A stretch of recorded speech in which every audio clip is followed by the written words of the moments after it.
Hello my dear students, welcome back to my channel again. तो आज हम one shot straight line का part second करने जा रहे हैं। यदि आपने पार्ट फर्स्ट नहीं देखा है तो मैं आपको रिक्वेस्ट करूंगा कि सबसे पहले आप उसको देख लीजिए, तभी आपको पार्ट सेकंड अच्छे से समझ में आएगा। तो चलिए स्टार्ट करते हैं यहाँ पे। तो यहाँ पे जैसे मैंने बताया कि मैं इंपॉर्टेंट फॉर्मूलेज आपको बता रहा हूँ, आपको तरीका बताऊँगा कहाँ कहाँ यूज़ होंगे, और आने वाली वीडियोज़ में उससे रिलेटेड क्वेश्चंस भी लेकर आऊँगा। तो यहाँ पे हमारे पास आज पहले जो हमारे पास क्वेश्चन है, फॉर्मूला जो हमारे पास है वो है इक्वेशन ऑफ अ लाइन का, जिसका जो स्लोप है m और इंटरसेप्ट है c। तो उसका जो फॉर्मूला होगा वो y equals to mx plus c होगा, और जो ये m है ये हमारा स्लोप है, और जो c है वो y इंटरसेप्ट है, मतलब कि y एक्सिस पर उस लाइन ने इंटरसेप्ट कितना कर रखा है। ठीक है, तो ये होगा c इंटरसेप्ट। सेकंड वाले पे आते हैं। तो सेकंड वाला equation of a line with slope m and passing point x1 y1।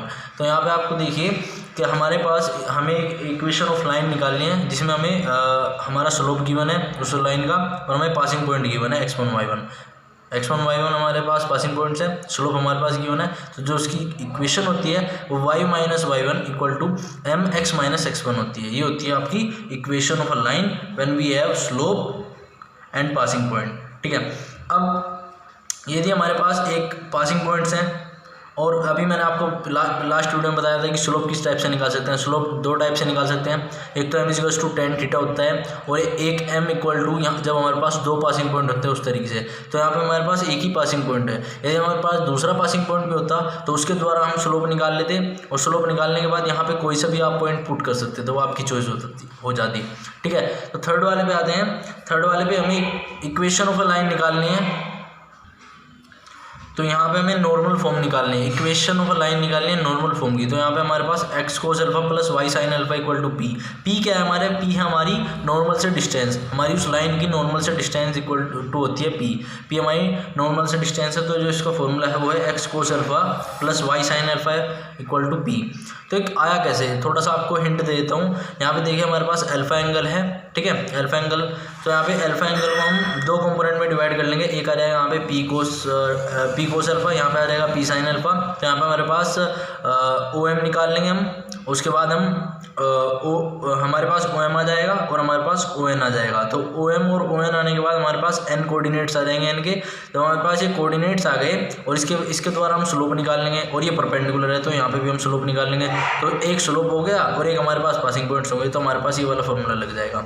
ठीक है, उसके बाद हमारा नेक्स्ट फॉर्मूला आता है स्लोप इंटरसेप्ट फॉर्म, जो कि अभी मैंने आपको ऊपर बताई, y equals to M x plus c. अब थोड़ा सा आपको देख लीजिए आता कैसे है। देखिए इसका जो ये मान लीजिए हमारे पास ये लाइन है। ठीक है, y एक्सिस को कट करते हुए जा रही है, और जो पासिंग पॉइंट्स है मतलब जो इंटरसेप्ट है वो y एक्सिस पर वो 0 सी है। ठीक है, तो यहाँ पे जो स्लोप है इस लाइन का वो m मान लेते हैं। ठीक है, तो हमारे पास आपको ध्यान रखनी है, जो मतलब स्टैंडर्ड इक्वेशन होती है equation of a line straight line की, वो ax plus B Y plus c बराबर 0 होती है। ठीक है, अब आपको इस इक्वेशन को इसमें कन्वर्ट करना पड़ेगा। यहाँ पे देखिए हम सबसे पहले क्या करेंगे, बी वाई इधर ही रखेंगे, ax और c दोनों उधर भेजेंगे, तो दोनों नेगेटिव हो जाएंगे। ठीक है, उसके बाद क्या करेंगे, पूरी इक्वेशन को b से डिवाइड कर देंगे। पूरी जो हमारी इक्वेशन है वाली, इसको b से डिवाइड कर देंगे। तो यहाँ पे हमारे पास minus a upon b x plus, और जो आपने देखा होगा ऊपर प्लस है, तो इसी स्टैंडर्ड फॉर्म में लाना है हमें। तो यहाँ पे भी हम प्लस रखेंगे, और जो नेगेटिव साइन था इसे अंदर ले जाएंगे। तो ये माइनस सी अपॉन बी जो है ये हमारा y इंटरसेप्ट है, और माइनस a अपॉन बी है वो हमारा स्लोप है। ठीक है, तो इस इक्वेशन से हमने मैचिंग करके हमने इक्वल रख ली वैल्यू। ठीक है, उसके बाद हम आगे बढ़ते हुए यहाँ पे इंटरसेप्ट फॉर्म आती है। इंटरसेप्ट फॉर्म बहुत ज़्यादा इंपॉर्टेंट है। इंटरसेप्ट फॉर्म आप समझ ही गए होंगे, मतलब कि उस पर्टिकुलर लाइन से एक्सिस पर कितना इंटरसेप्ट हुआ है। ठीक है, वो हमें देखना है। तो यहाँ पे देखिए हमारे पास मान लेते हैं हमारे पास एक लाइन है जिसका इंटरसेप्ट एक्स एक्सिस पे ए है, मतलब a0 इसके पॉइंट्स हो जाएंगे, और वाई एक्सिस पर हमारा b है, तो मतलब 0 भी हो जाएंगे। तो हमारे पास 2 पॉइंट्स हो गए। अब 2 पॉइंट्स होंगे तो यहाँ पे हम स्लोप भी निकाल लेंगे। स्लोप आपसे नहीं निकालना आता तो मेरी पहली वीडियो देखिए, वहाँ पे मैंने बता रखा है। ठीक है, तो यहाँ से स्लोप निकल जाएगा, और फिर हमारे पास एक पासिंग पॉइंट भी है, तो यहाँ पे हमारे पास इक्वेशन निकल जाएगी। ठीक है, इक्वेशन किस टाइप से निकलेगी, इक्वेशन मैं बता देता हूँ स्टैंडर्ड फॉर्म में निकलेगी। अब स्टैंडर्ड फॉर्म में निकलने के बाद हम इस फॉर्म में कन्वर्ट करेंगे। ठीक है। अब देखिए ये हमारी जो है इंटरसेप्ट फॉर्म होती है, और इंटरसेप्ट फॉर्म एक्स के नीचे जो होता है वो होता है एक्स पर इंटरसेप्ट, और जो वाई के नीचे होता है वो होता है वाई इंटरसेप्ट, और बराबर 1 होना चाहिए। ठीक है।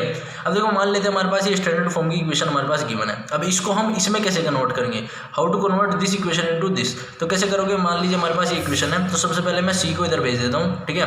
तो यहाँ पे माइनस सी हो जाएगा। अब देखिए आप यहाँ पे मुझे एक्स अपॉन में चाहिए, एक्स के साथ में कुछ नहीं चाहिए, तो मैं क्या करूँगा, सबसे पहली चीज़ मेरी प्रायोरिटी ये है कि यहाँ पे मेरे पास माइनस सी है लेकिन मुझे चाहिए 1, तो माइनस सी से पूरी इक्वेशन को डिवाइड कर दूंगा, इस पूरी इक्वेशन को माइनस सी से डिवाइड कर दूंगा, तो मेरे पास a upon minus C X plus B upon minus C Y बराबर 1 हो जाएगा।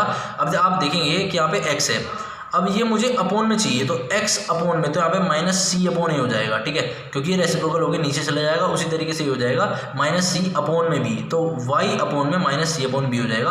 तो जो ये है पर्टिकुलरली जो पूरी वैल्यू है ये है a, ये है हमारे पास b। कहने का मतलब ये है कि हमारा x एक्सिस पे इंटरसेप्ट है माइनस सी अपॉन ए, और जो y एक्सिस पे इंटरसेप्ट है वो है माइनस सी अपॉन बी। ठीक है, तो हमारे पास a भी निकल गया, b भी निकल गया, दोनों हमारे पास इंटरसेप्ट आ गए। यही आपको इस तरीके से कन्वर्ट करनी है। ठीक है, ये क्वेश्चन आएंगे, आपको बता रहा हूँ किस तरीके से क्वेश्चन आएंगे। तो ये आपके पास ये इक्वेशन दे देगा स्टैंडर्ड फॉर्म में, और आपको इंटरसेप्ट फॉर्म कहेगा, तो इंटरसेप्ट फॉर्म आप इससे ऐसे कन्वर्ट कर लेंगे और आपके पास इंटरसेप्ट आ जाएगा। ठीक है, अब यहाँ पे आगे चलते हुए तो यहाँ पे हमारे पास है distance of a point from a line. ठीक है, एक लाइन से एक पॉइंट की एक लाइन से डिस्टेंस, मान लीजिए हमारे पास जो पॉइंट है x1 y1 है, और इक्वेशन ऑफ लाइन जो हमारे पास है स्टैंडर्ड फॉर्म की वो है ax plus B Y plus c. ठीक है, तो इस पर्टिकुलर इक्वेशन से जो हमारे पास है ax plus B Y plus c बराबर 0, तो कैसे आती है, यहाँ पे देखिए distance equals to modulus of a, ये वाला आप ये लेंगे, x1 पॉइंट लेंगे प्लस b ये पॉइंट लेंगे y1 प्लस सी, और अपॉन में under root of a square plus B square, और मॉडुलस लगा देंगे। मॉडुलस क्यों लगाया, अभी मैंने बताया कि मॉडुलस हम इसी वजह से लगाते हैं, बार बार सुन लीजिएगा, मॉडुलस हम इसी कारण से लगाते हैं क्योंकि डिस्टेंस कभी भी नेगेटिव नहीं होती। आपने कभी सुना है -2 मीटर या -5 मीटर या -25 मीटर, ऐसे कभी नहीं सुना है। तो इस वजह से डिस्टेंस क्या होती है, कभी भी नेगेटिव नहीं होती, ऑलवेज पॉजिटिव होती है। इस वजह से मॉडुलस लगाते हैं, क्योंकि कभी कभी जो अंदर हमारी टोटल टर्म सोल्व आगे आती है वो भी कभी कभी नेगेटिव आ जाती है, इस वजह से मॉडुलस लगाना नेसेसरी है। ठीक है, यहाँ पर हमारे पास फॉर्मूला क्या बन जाता है, d = modulus of ax1 plus by1 plus c का मॉडुलस, और अपॉन में under root of a square plus B square.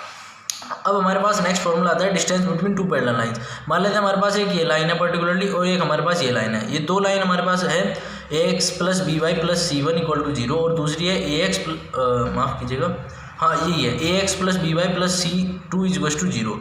ये दोनों इक्वेशन हमारे पास है, और ये पैरेलल लाइंस है। अब इन दोनों ही पैरेलल लाइंस, जब मैंने अभी आपको बताया, सुन लीजिए दोबारा, दो हमारे पास इक्वेशन, दो लाइन है हमारे पास, और दोनों लाइंस पैरेलल, मतलब जी एक ये इक्वेशन है, एक लाइन ये है, एक लाइन ये है, मतलब कि ये L1 है, ये L2 है।